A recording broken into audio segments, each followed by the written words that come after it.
अस्सलाम वालेकुम एवरीवन। आज की इस वीडियो में हम अलवदूद का मतलब जानेंगे। अल्लाह रब्बुल इज़्ज़त के खूबसूरत नामों में से एक नाम अलवदूद है, मतलब अपने बंदों को चाहने वाला। जितना भी प्यार आप अपने लाइफ पार्टनर से करते हैं, अपने माँ बाप से करते हैं या अपने बच्चों से करते हैं, अपने भाई बहन से करते हैं, वो मोहब्बत की एक छोटी सी झलक है। ये मोहब्बत अल्लाह ने आपके दिल में डाली है। आप खुद सोचें, जिस अल्लाह ने मोहब्बत को बनाया होगा वो खुद कैसा होगा। Allah is the source of love. Allah अपनी मखलूक से बेपनाह मोहब्बत करता है और अल्लाह की मखलूक इससे मोहब्बत करती है। बस ये समझ लें, इस पूरी कायनात में कोई भी आपसे इतनी मोहब्बत नहीं कर सकता जितनी अल्लाह सुब्हाना ताला आपसे करता है। इसी तरह इल्लामा इब्ने क़य्यिम रहमुल्लाह फरमाते हैं, अलवदूदु अलवुद्दु से माखूज़ है, जिसके मानी खालिस मोहब्बत के हैं। इस इसम का इतलाक़ अल्लाह रब्बुल इज़्ज़त की ज़ात आली पर दो तरह से होता है। एक ये कि अल्लाह रब्बुल इज़्ज़त मोहब्बत करने वाले हैं, यानी अपने अम्बिया, फ़रिश्तों और नेक बंदों से अल्लाह ताला मोहब्बत फ़रमाते हैं। इसी तरह अल्लाह सुब्हाना ताला महबूब भी हैं, यानी अल्लाह ताला से अम्बिया, फ़रिश्ते और नेक बंदे सब मोहब्बत करते हैं, बल्कि इनके नज़दीक अल्लाह सुब्हाना ताला की ज़ात से ज़्यादा महबूब और कोई चीज़ नहीं होती। ये बात ज़रूरी है कि बंदे के दिल में अल्लाह रब्बुल इज़्ज़त की मोहब्बत हर उस चीज़ से बड़ी हो, गालिब हो और बाकी सारी मोहब्बतें अल्लाह रब्बुल इज़्ज़त की मोहब्बत के ताबे हों।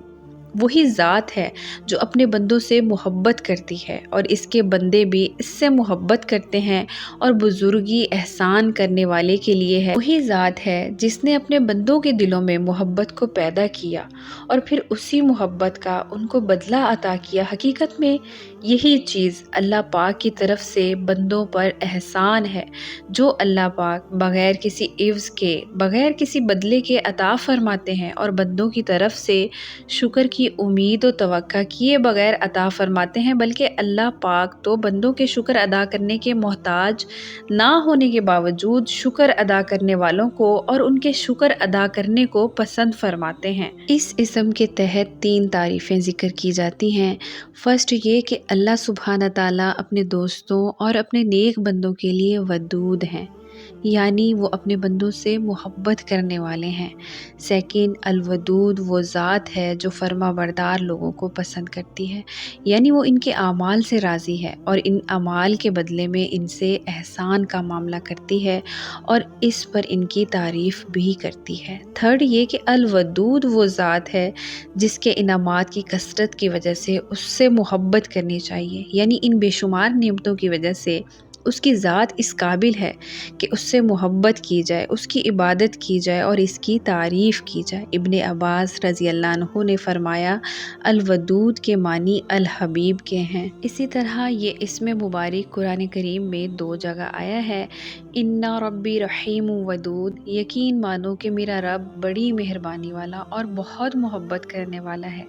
रहीम यानी रहमत के तकाज़ों से गुनाहों को माफ़ करेगा और वदूद मोहब्बत के तकाज़ों से अताअतों को कबूल करेगा। ऐसे रहीम और वदूद रब की तरफ इताअत और इबादत के साथ रुजू करो, यानी कोई शख्स कितना ही गुनाहगार क्यों ना हो, जब वो सच्चे दिल से इसकी बारगाह में रुजू करेगा, तौबा करेगा, तो वो अपनी मेहरबानी से माफ़ कर देता है, बल्कि इससे मोहब्बत भी करने लगता है। दूसरी जगह जैसा कि कुरान करीम में दूसरी जगह इरशाद हुआ है, वाहुवल गफूरुल वदूद, और वही है बख्शने वाला और मोहब्बत करने वाला। उसकी बख्शिश और मोहब्बत की कोई भी हद नहीं। वो अपने बंदों की ख़ताओं को माफ़ करता है, उनके ऐब छुपाता है और उन्हें तरह तरह के लुत्फ़ व करम और इनायत और शफ़क़त से नवाजता है।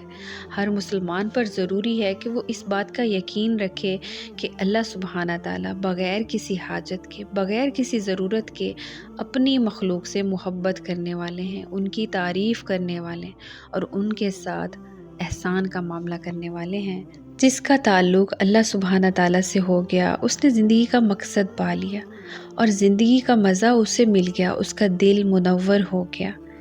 अल्लाह रब्बुल इज़्ज़त के साथ ताल्लुक़ इताअत और मोहब्बत का नतीजा है। जो शख्स अल्लाह रब्बुल इज़्ज़त का मुती होगा, उसके अहकामात को पूरा करेगा, منع کردہ چیزوں سے بچے گا اور اپنی محبت میں سچا ہوگا تو وہ تعلق کا ذائقہ، قرب کی لذت اور مناجات کی سعادت کو حاصل کرے گا۔ اس اسم کے تحت یہ پیاری دعا ہمیشہ مانگتے رہنا چاہیے۔ اللہم انی اسألک حبک وحب من یحبک والعمل الذی یبلغنی حبک۔ الہی میں تجھ سے تیری محبت مانگتا ہوں اور اس شخص کی محبت جو تجھ سے محبت رکھتا ہو، اور وہ کام جو مجھ کو تیری محبت نصیب کرے۔ اس لیے ہمیں چاہیے کہ الودود کی محبت کو اپنے اعمال کے ذریعے سے بڑھائیں۔